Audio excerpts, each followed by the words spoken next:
एक ऐसा अंतर्राष्ट्रीय ख्याति प्राप्त मानव जो गुरु प्रेरणा से पिछले 20 वर्षों से वानप्रस्थ जीवन जीते हुए 24 घंटे मानवता की सेवा में संलग्न है।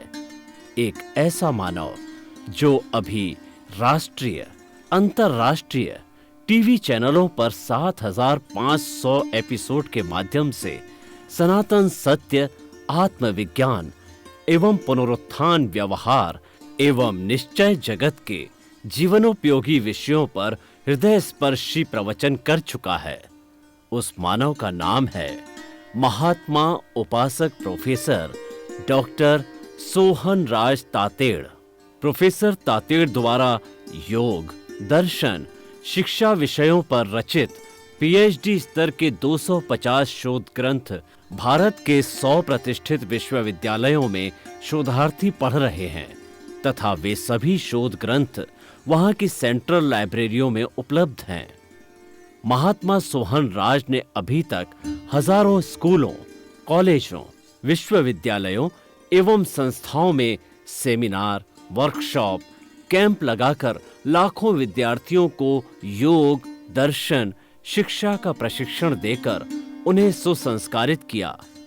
डॉक्टर तातेड़ ने भारतीय संस्कृति उत्थान के 4,000 से अधिक समसामयिक विषयों पर आर्टिकल लिखकर ऑनलाइन जर्नल, पत्रिकाओं, वेबसाइट्स पर प्रकाशित किया, जिसका उपयोग लाखों पाठक कर रहे हैं। उपासक तातेड़ के 5,000 से अधिक आज का सुविचार, आज का शुभ संदेश, आज का मंगल भावना योग आदि चिंतन websites, Twitter, blogger, Facebook, YouTube माध्यमों से लाखों लोग अपना जीवन निर्माण कर रहे हैं। मानवता के मसीहा ऐसे महामानव महात्मा सोहन राज तातेड़ के प्रोफाइल को अभी तक विश्व के 20 लाख दर्शक यूट्यूब पर, 12 लाख गूगल पर एवं लाखों दर्शक फेसबुक, ब्लॉगर, ट्विटर और इंस्टाग्राम पर देख चुके हैं।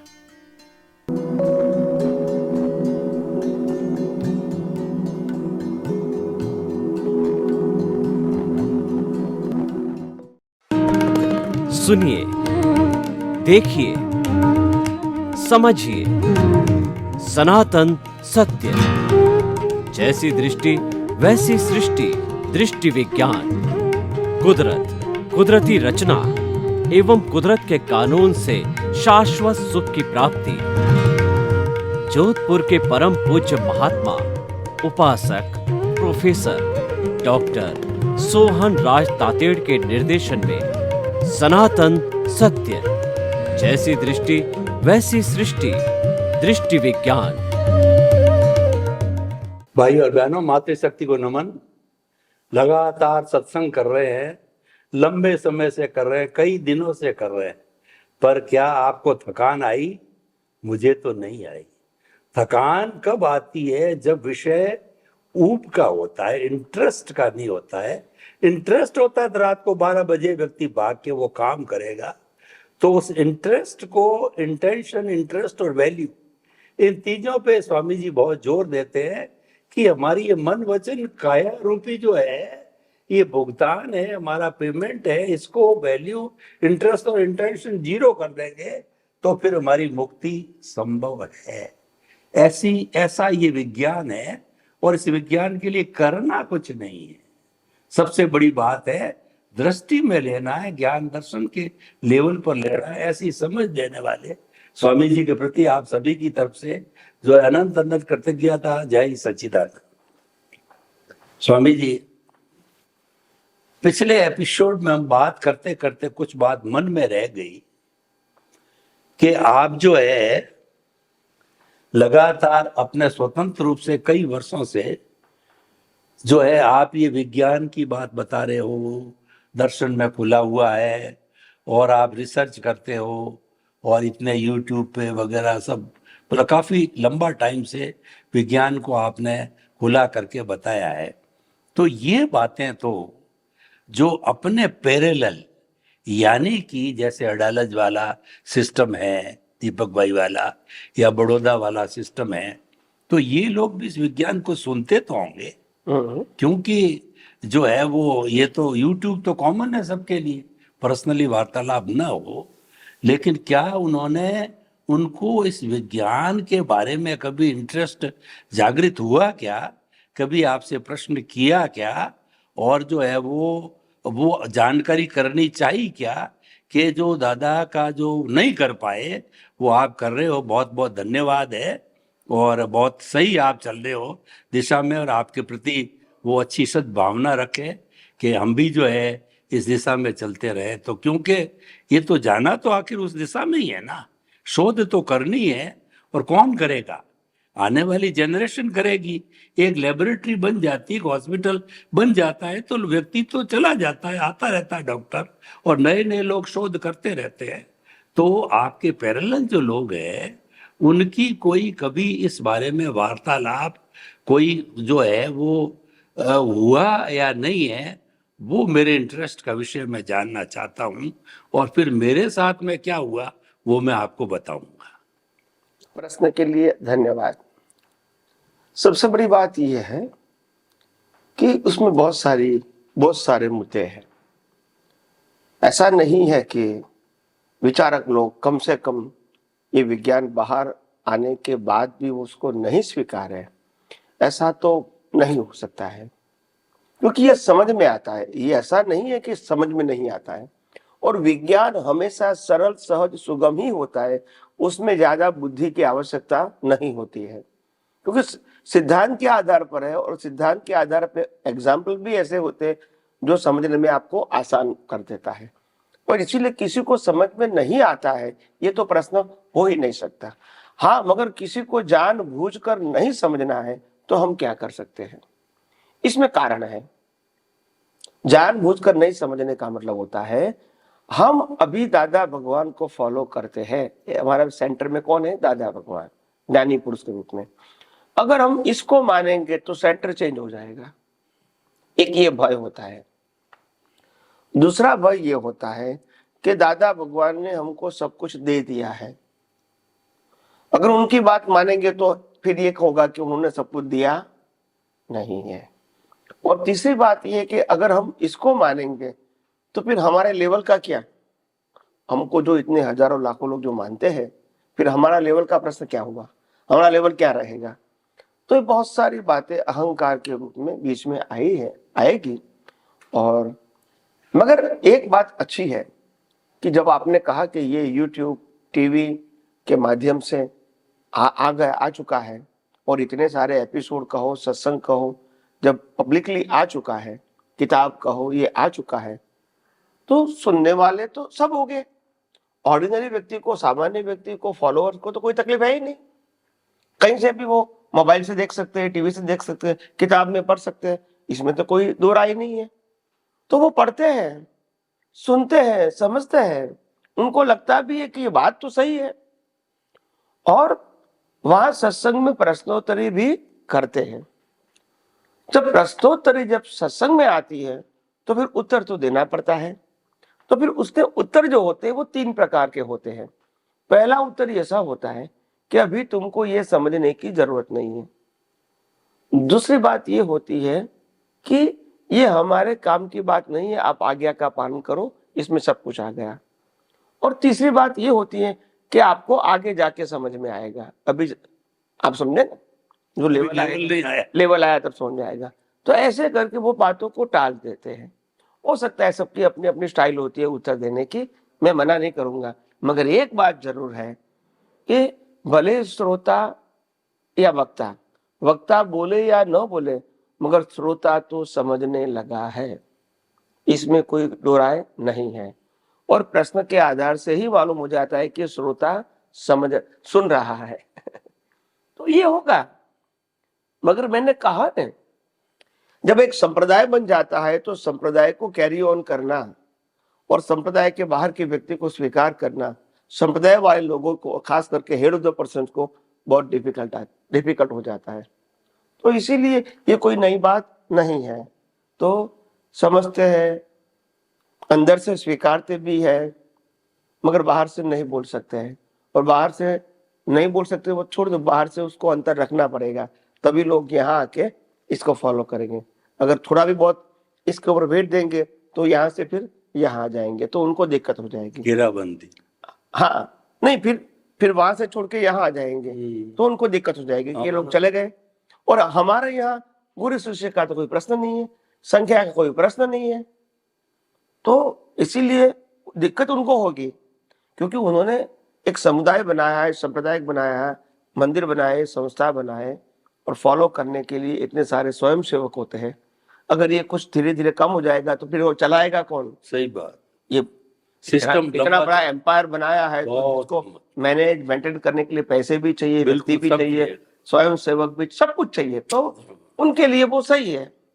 इनमें से बहुत सारे लोग ऐसे भी होते हैं जिज्ञासु है कि वो समझेंगे और आगे बढ़ेंगे, और इसमें से बहुत सारे लोग ऐसे भी आ सकते हैं कि हमारे पास आके और ज्यादा समझे, हो सकता है। मगर ये सब कुदरती रचना के अधीन है। हम तो ऐसे ही मानते हैं कि विश्व के लोगों को विज्ञान मिले, किसी के माध्यम से मिले, वो इम्पोर्टेंट नहीं है। मेरा भी प्रश्न खाली हाँ, तो कोई प्रश्न तो इसीलिए कोई सुने न सुने, स्वीकारे न स्वीकारे, कोई बात नहीं। मैंने कहा जब ये विज्ञान कुदरत का है, नहीं होता है। नहीं, विज्ञान जब कुदरत का है तो कोई व्यक्ति मेरे को स्वीकारे न स्वीकारे क्या फर्क होगा? नहीं पड़ता। विज्ञान तो विज्ञान है, वो कुदरत का है, या तुम नहीं स्वीकारते हैं तो भी कुदरत का है, स्वीकारते हैं तो भी कुदरत का है। तो इसीलिए मेरे को उसमें कोई फर्क नहीं होता है, मगर ऐसा होता रहेगा। आप कुछ कहना चाहते थे? स्वामी जी, ऐसा है कि मैं भी आपसे काफी साल से जुड़ा हुआ हूँ, और जो है वो नाटा जी के माध्यम से जो है, जब से मैं हिंदी के शिविर में जाने लगा और मैंने जो ज्ञान भी 17 के अंदर लिया था, तब से रेगुलर जाता रहा था मैं। तो प्राय वहाँ पे आप्तपुत्र आते थे, और क्योंकि मेरा विषय और मैं शिक्षा जगत से जुड़ा हुआ था, तो कई तरह की और चर्चा होते होते, थोड़ी फ्रेंडशिप होते होते, जो नंबरों का विनिमय व्हाट्सएप का करते करते प्राय मेरे पास में सभी के व्हाट्सएप नंबर से जुड़े हैं। और वो शुरू में तो संकोचवश मैं भी थोड़ा अल्पज्ञ था, तो कोई ज़्यादा जो आपका जो सीखा हुआ आपसे वो नहीं भेजता था, लेकिन अब इन दिनों में मैं भेज रहा हूँ, तो उनमें से जो है वो प्राय लोगों ने, किसी ने कोई गलत प्रतिक्रिया नहीं की है। हालांकि वो आप कह रहे हैं वही बात है कि वो अपने अपने हिसाब से है, लेकिन कभी एडवर्स रिमार्क नहीं आया, नंबर 1। दूसरा, आपके इसको समझने वाले, आपके जिज्ञासु कहिए, मुमुक्षु कहिए, महात्मा कहिए, 150 लोग जो है आपके माध्यम से मेरे से जुड़े, आपको सुनने वाले, और उनका जो एक ग्रुप भी पूरा बना हुआ है। और मेरे को बड़ी खुशी है कि उसमें 2 आपके डालता हूँ, 1 मेरा डालता हूँ, लेकिन जो है उसमें से एक कोई भी हटा नहीं है। इसका अर्थ ये है कि वो बात को समझ रहे हैं कि नहीं है। तो कुल मिलाकर के खैर ये तो कुदरत का विज्ञान है, तो इसके बारे में कोई ज़्यादा न तो बात करने का, न कुछ समझने का है, जीवन में उतारने का है, और लोक कल्याण की दृष्टि से लोगों तक ले जाने का है। ये तो सबका है, कोई बात नहीं है, अच्छी बात है। बहुत जो शुभ भविष्य है हमारे सामने, खूब प्रयास करते रहना है, समझना है, और ख़ास तौर से जीवन के अंदर उतारना है, क्योंकि यही एक रास्ता है जो केवलियों ने, जो दीक्षा लेने के बाद में जो है केवल ज्ञान जिनको होने वाला, तो उन्होंने यही रास्ता अख्तियार किया था। तो इसीलिए जो बहुत ही सुंदर इसके अंदर सब चीज़ें हैं, कहीं भी कॉन्ट्राडिक्शन वगैरह कुछ बात नहीं। जब भी ये बात मैं मेरे जो है लोगों के सामने रखता हूँ, मेरे बहुत से लंबा चौड़ा सिस्टम है, मेरा ही 50 संस्था है, तो विषय यही रहता है आजकल, तो ये रखता हूँ तो उनको बहुत अच्छा लगता है, और उनको कह रहा है अल्टीमेट है। उन्होंने कभी ये नहीं कहा कि जो हमने कहा कि कुदरती रचना और कुदरत के माध्यम से शाश्वत सुख यानी परमात्मा को प्राप्त करना, इसके बारे में अपना कमेंट्स दीजिए, मेरा थीम है।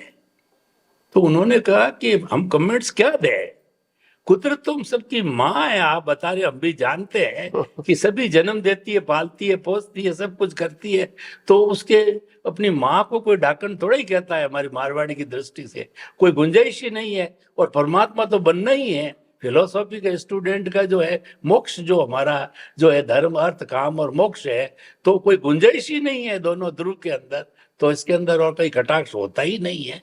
तो सभी को लेकर के चलने की बात, कोई अपन कहते ही नहीं है कि ये ठीक नहीं है, ये अच्छा नहीं है, कोई किंतु नहीं, कोई परंतु नहीं है। तो कुल मिलाकर के बहुत संतुष्टि है, और मैं तो बड़ी कृतज्ञता ज्ञापित करता हूँ कि जब से आपसे जुड़ा हुआ हूँ तो मेरा तो बहुत अच्छा हर दृष्टि से विकास हुआ है, जीवन के अंदर, शांति में, सुकून के अंदर। और मैं तो आपके प्रति अनन्य जो बात कहते हैं वही मानता हूँ, वही पालन करता हूँ, और वही ईश्वर करे कि ये विज्ञान आपकी कृपा दृष्टि से जो है, जो कुदरत का है, वो खुला होता रहे और डेवलपमेंट होता रहे।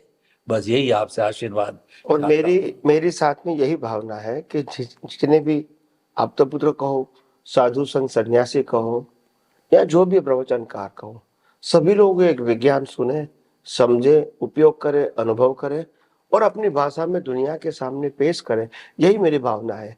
मेरा नाम बोलना विज्ञान बताते समय जरूरी नहीं है, वो मैंने कितनी बार कहा है। और इसीलिए कोई व्यक्ति का विज्ञान है वो तो प्रश्न नहीं आता है। नहीं। मैं कहता हूँ हर आप तो पुत्रों को सुने, समझे, उपयोग करे, अनुभव करे और अपनी भाषा में बताएं। भले उसके आगे नाम दादा भगवान का बोले, हाँ। मेरे को तकलीफ नहीं है, मगर मेरा एक ही मकसद है, दुनिया के सामने विज्ञान जाना चाहिए, वरना कब तो खुला हो, सनातन सत्य के उपरांत अपने सामने खुला होना चाहिए। हाँ, तो फिर हम भी देखे हैं खुला हो रहा है, तो फिर तो इसीलिए तो दुनिया के सामने जाना चाहिए, जाना चाहिए। जाएंगे आपके सब माध्यम और से ही। तो इतने लोग अगर ताकत से साथ ले जाएंगे तो बहुत जल्दी खुला होगा। कितने डायरेक्शन है, सभी बताएंगे। और कहीं दूसरी बात क्या है कि आध्यात्म विज्ञान में जो भी हो रहा है, एक नया रास्ता खुल रहा है। जैसे आज तक लोगों ने फॉलोअर्स बनाए, डिसाइपल्स बनाए, गुरु शिष्य और भगवान बनाए, यहाँ पहली बार साइंटिस्ट बनाते हैं किसी को फॉलोअर्स। और वो साइंटिस्ट ऐसा है, दुनिया को साइंस कहने की ओपन परमिशन देता है। हालांकि धर्मों में यह संभव नहीं है। तो ये सब अजायब बनता है, क्योंकि मार्ग ही कुदरत का है। मालिकी करने से क्या फायदा? बांटना है, बांटना है, सभी बेचना बांटो। नहीं है। सभी बांटो, कभी अक्षय खजाना कभी खत्म नहीं होना। और ये विज्ञान दुनिया के सामने पेश करना वो नामना की बात नहीं है, प्रकृति के नाम को खत्म करने की बात है। प्रकृति खत्म करना, लोक कल्याण तो की फिर और इसीलिए मैंने कहा ना कि ये विज्ञान आज नहीं तो कल हजारों लाखों लोगों का कल्याण करने में उत्तम निमित्त बनेगी। और निमित्त में यही सब साइंटिस्ट महात्मा जो आज विज्ञान समझ रहे हैं, अनुभव कर रहे हैं, वही तो लोग काम में आएंगे।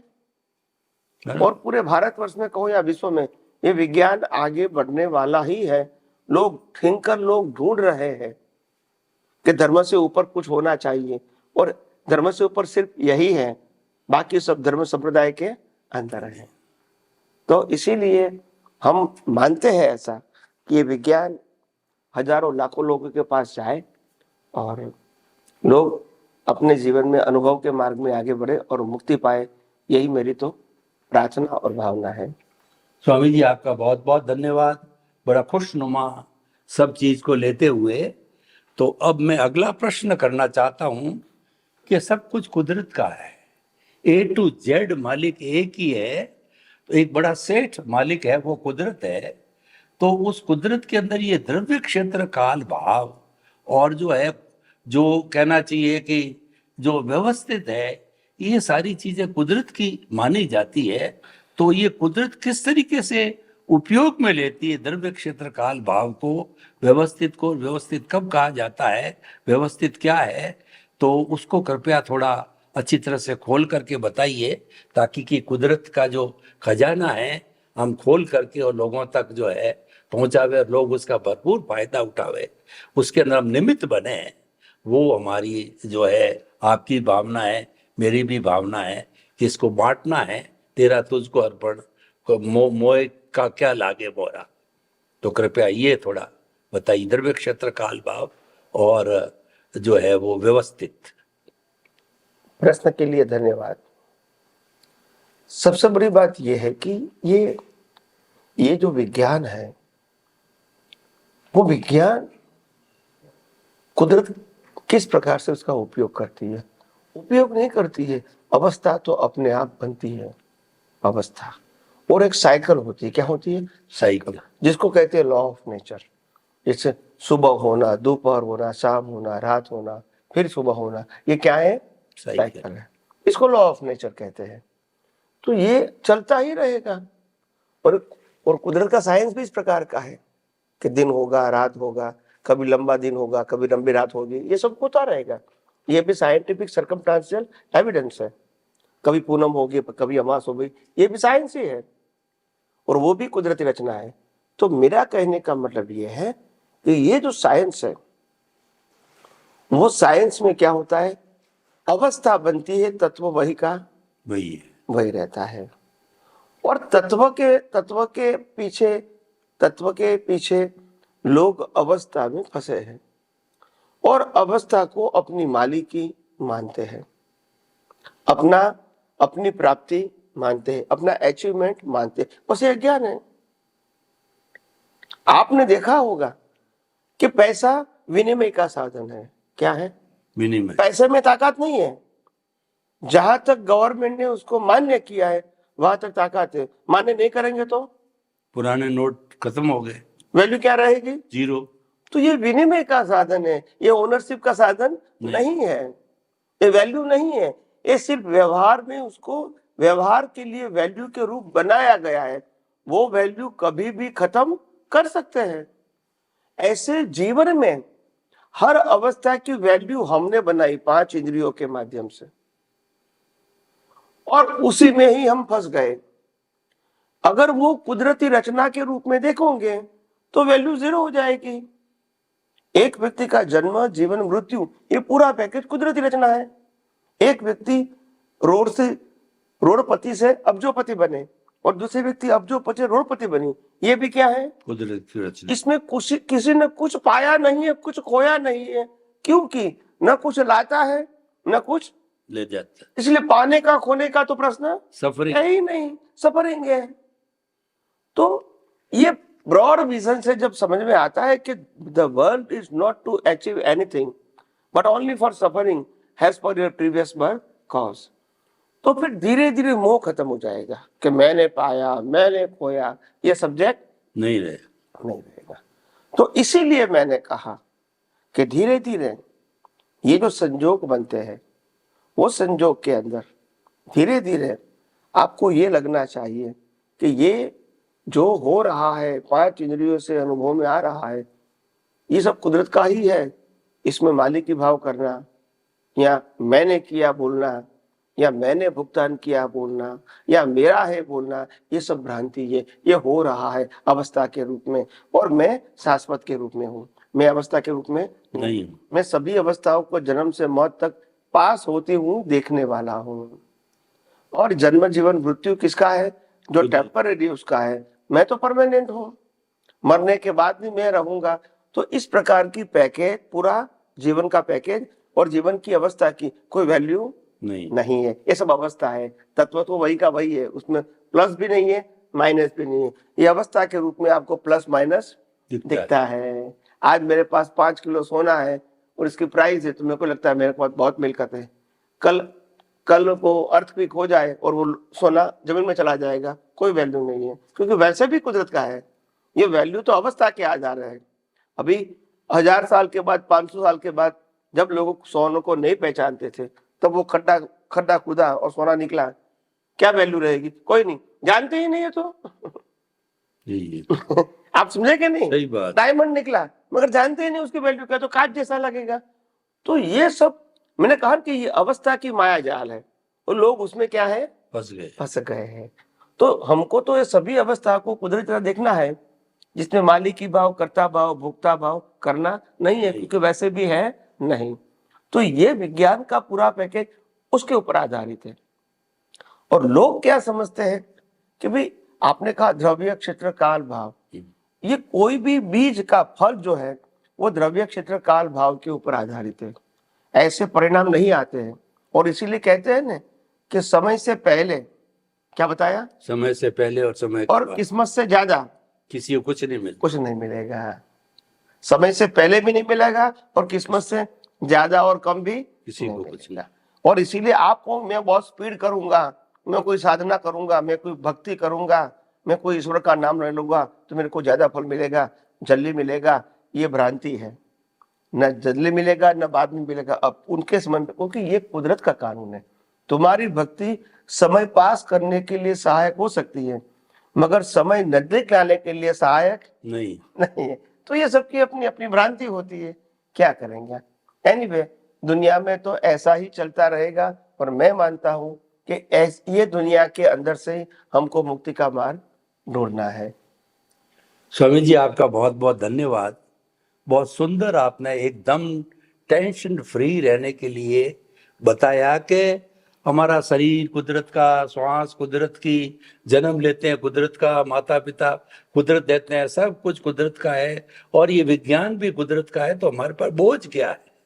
हम तो जो इस दुनिया में आए क्यों हैं? सफरर, यूजर और जो गेस्ट के रूप में आए हुए। जब तुम्हारा कुछ है ही नहीं तो तुम लोड क्यों ले रहे हो? तो बहुत सुंदर प्रेरणा आपने दी। जीवन में कोई तरह का लोड मत लो, दर्शक बने रहो, और जो मन वचन का से मुक्त, ऐसा मैं शुद्ध आत्मा हूं, इसका हर वक्त जो है वो पूरा अपना बना करके उसके अंदर दर्द चित्त रहो, उसमें बैठ जाओ, समाये रहो। तो आपने बहुत सुंदर सारी व्यवस्था दी, जो कि दृष्टि से जुड़ी हुई है, ज्ञान दर्शन से जुड़ी हुई है। तो आपका बहुत बहुत धन्यवाद, कृतज्ञता, और जय सच्चिदानंद। जय सच्चिदानंद।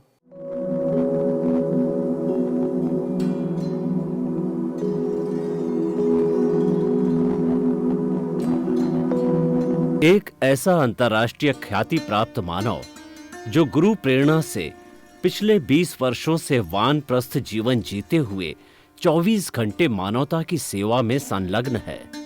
एक ऐसा मानव जो अभी राष्ट्रीय, अंतर्राष्ट्रीय टीवी चैनलों पर 7,500 एपिसोड के माध्यम से सनातन सत्य, आत्मविज्ञान एवं पुनरुत्थान, व्यवहार एवं निश्चय जगत के जीवनोपयोगी विषयों पर हृदय स्पर्शी प्रवचन कर चुका है। उस मानव का नाम है महात्मा उपासक प्रोफेसर डॉक्टर सोहन राज तातेड़। प्रोफेसर तातेड़ द्वारा योग, दर्शन, शिक्षा विषयों पर रचित पीएचडी स्तर के 250 शोध ग्रंथ भारत के 100 प्रतिष्ठित विश्वविद्यालयों में शोधार्थी पढ़ रहे हैं, तथा वे सभी शोध ग्रंथ वहां की सेंट्रल लाइब्रेरियों में उपलब्ध हैं। महात्मा सोहन राज ने अभी तक हजारों स्कूलों, कॉलेजों, विश्वविद्यालयों एवं संस्थाओं में सेमिनार, वर्कशॉप, कैंप लगाकर लाखों विद्यार्थियों को योग, दर्शन, शिक्षा का प्रशिक्षण देकर उन्हें सुसंस्कारित किया। डॉक्टर तातेड़ ने भारतीय संस्कृति उत्थान के 4000 से अधिक समसामयिक विषयों पर आर्टिकल लिखकर ऑनलाइन जर्नल, पत्रिकाओं, वेबसाइट्स पर प्रकाशित किया, जिसका उपयोग लाखों पाठक कर रहे हैं। उपासक तातेड़ के 5000 से अधिक आज का सुविचार, आज का शुभ संदेश, आज का मंगल भावना योग आदि चिंतन websites, Twitter, blogger, Facebook, YouTube माध्यमों से लाखों लोग अपना जीवन निर्माण कर रहे हैं। मानवता के मसीहा ऐसे महामानव महात्मा सोहन राज तातेड़ के प्रोफाइल को अभी तक विश्व के 20 लाख दर्शक यूट्यूब पर, 12 लाख गूगल पर एवं लाखों दर्शक फेसबुक, ब्लॉगर, ट्विटर और इंस्टाग्राम पर देख चुके हैं।